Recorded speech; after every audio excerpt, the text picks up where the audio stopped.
नमस्कार प्यारे बच्चों। अब हम लोग शुरू करेंगे किरण प्रकाशिकी का भाग नंबर 4 और इसमें हम ये देखेंगे कि जब दो समतल दर्पण किसी कोण पर झुके हों या किसी कोण पर रखे गए हों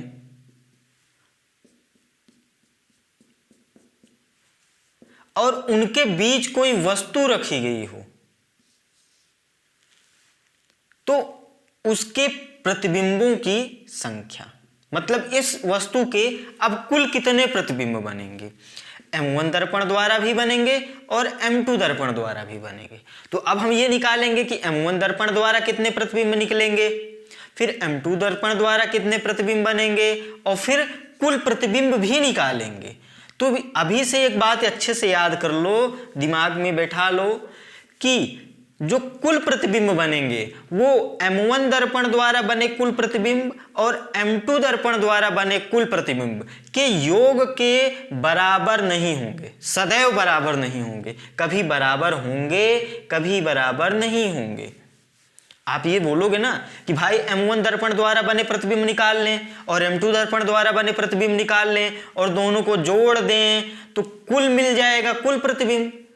तो ये हर स्थिति में नहीं मिलेगा, कुछ में कंडीशन भी लगेगी और उसको हम आगे पढ़ेंगे। तो ये हेडिंग लिख लो आप और फिर हम लोग आगे बढ़ते हैं, ठीक है।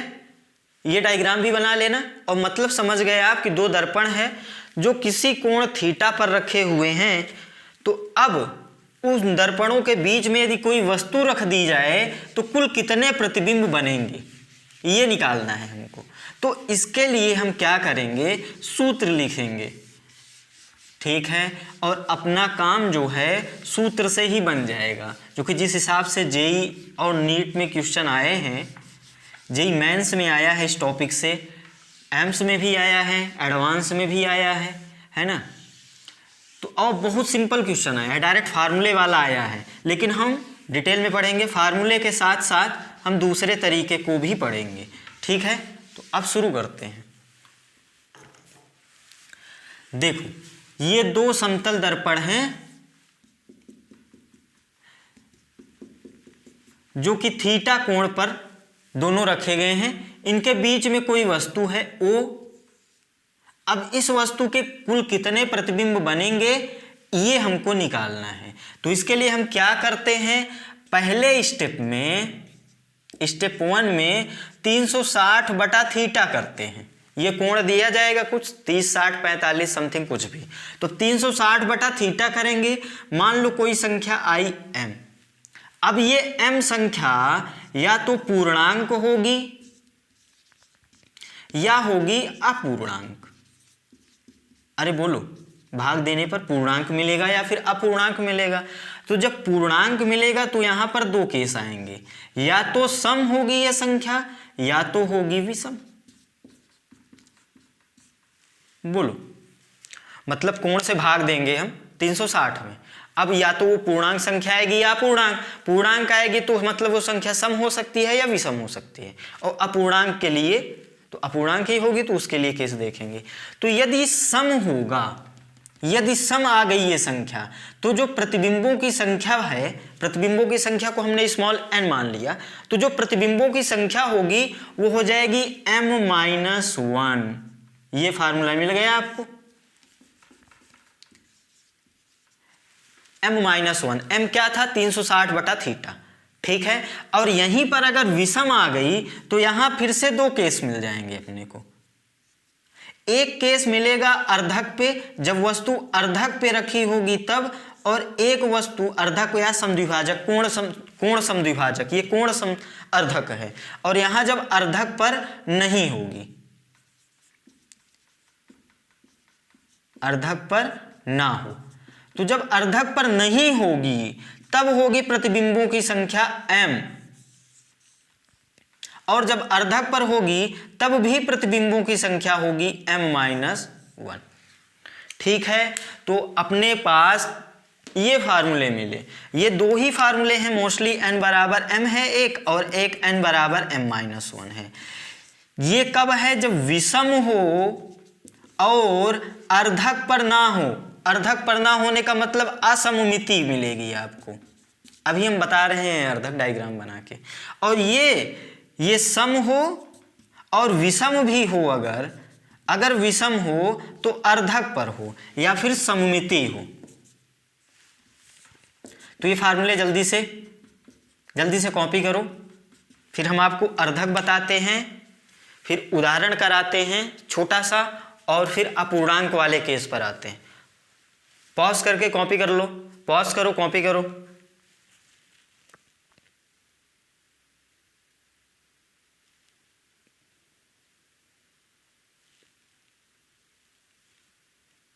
कर लिया होगा कॉपी।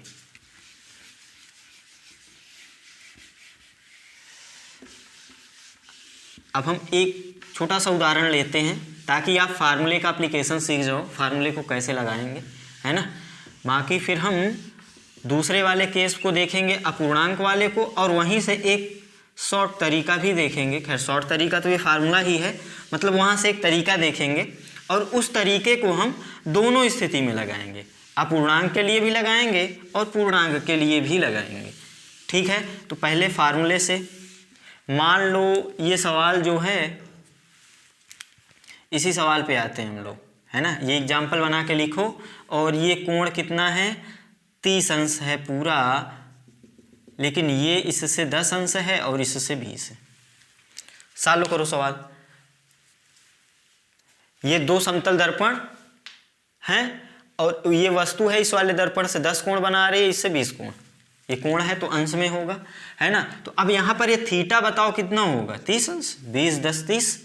अब यहाँ पर हम 360 बटा थीटा करेंगे, 30 अंश, और यही तो होगा अपना स्मॉल m। तो कितना आ गया, 12, और 12 हम जानते हैं सम है, और यदि सम आ गया तो आपको अर्धक देखने की आवश्यकता है नहीं। खैर यहाँ पर अर्धक पे पहले अर्धक बता देते हैं। अर्धक का मतलब ये होगा, कोण अर्धक का मतलब ये होगा कि ये जो वस्तु है ना, ये दोनों दर्पणों से बराबर कोण बनाए। अगर ये 10 तो ये भी 10, मतलब ये दोनों कोण का आधा, जो पूरा कोण है उसका आधा आधा कर दो। ये 20 तो ये 20, ये अर्धक हो जाएगा, और ये अलग अलग तो अर्धक पर नहीं होगा। और इसी को हम सममिति भी बोल देंगे। सममिति का मतलब दोनों तरफ एक जैसा, और यहाँ असममिति मतलब दोनों तरफ अलग अलग। ये समझ में आ गया आपको। अच्छा, फिर से फार्मूले पे लौटते हैं। अब देखो यहाँ पे सम आ गया, तो सम आ गया तो आपको अर्धक और ना अर्धक देखने की आवश्यकता नहीं है, मतलब सममिति और सममिति देखने की जरूरत नहीं है। डायरेक्ट फार्मूला लगाओ m-1, तो 12 - 1 मतलब 11। ये है अपना आंसर। मतलब इस स्थिति के लिए कुल कितने प्रतिबिंब बनेंगे, आंसर है अपना 11। समझ में आ गया, कॉपी कर लो।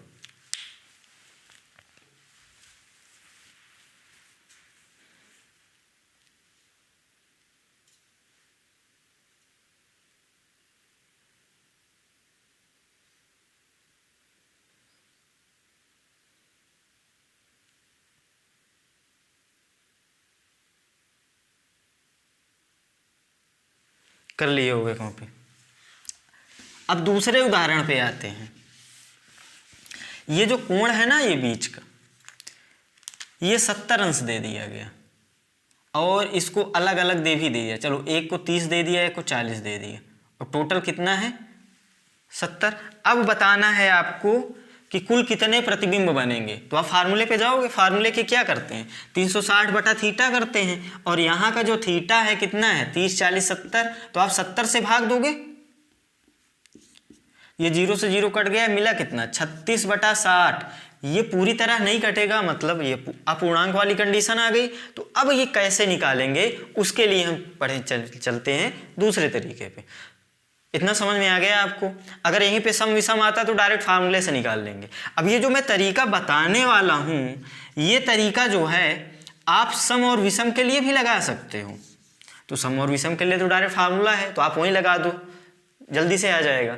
और नहीं तो आप अगर ये तरीका लगाने वाले हो तो ये तरीका भी लगाना। अब ये तरीका है क्या, इसके लिए m1 m2 लिखते हैं।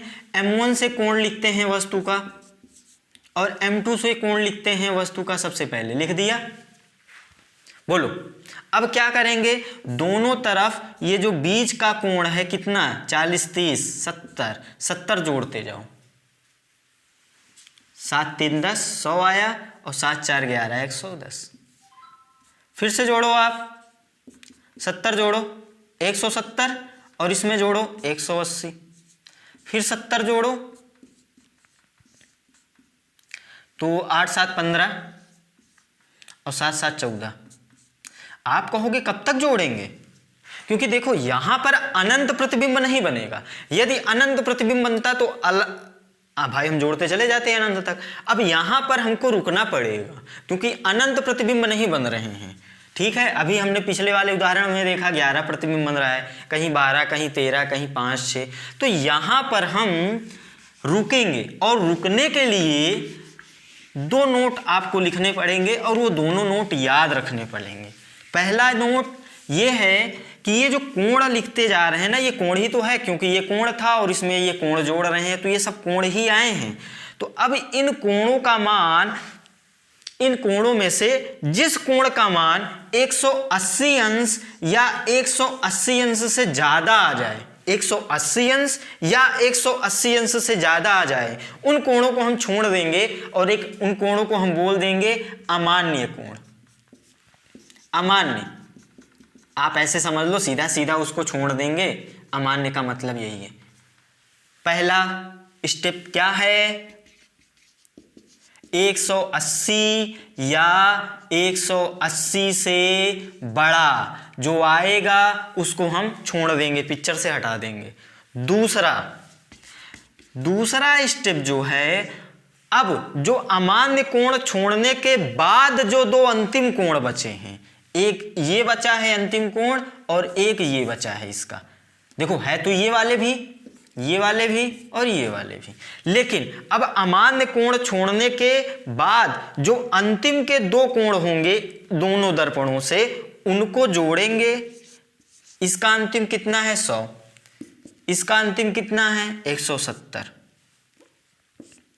और इन कोणों को जोड़ने के साथ साथ दर्पण के बीच वाला कोण भी जोड़ेंगे इसी के साथ में।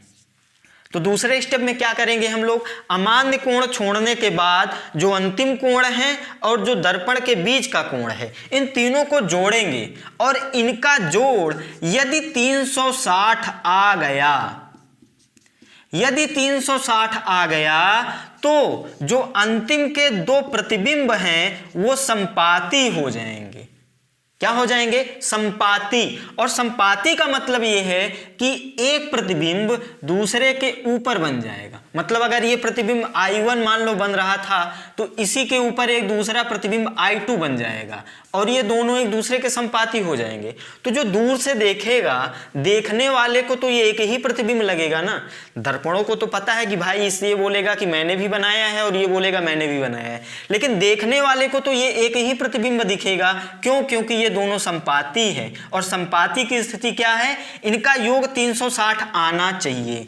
अगर 360 नहीं आएगा तो ये संपाती नहीं होंगे। अब यहां पर हम देख लेते हैं, तो ये 7 7 14, मतलब ये 340 अंश आ रहा है।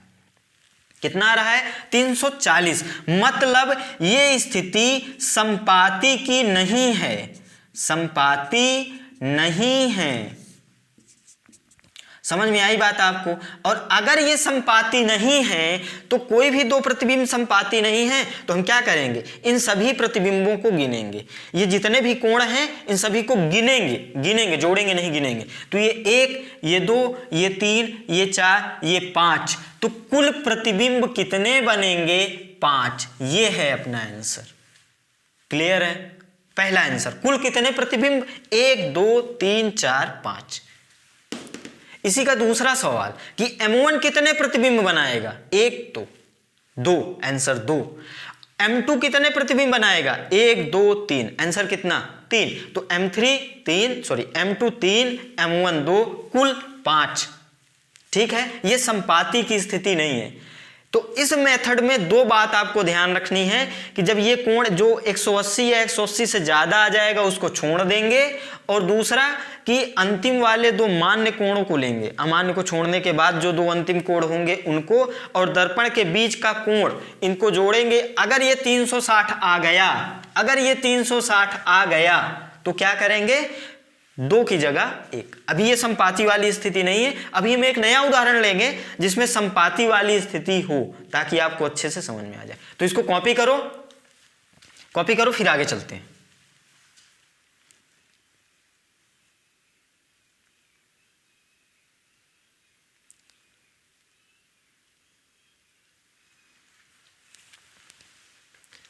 पॉज करके कॉपी कर लो।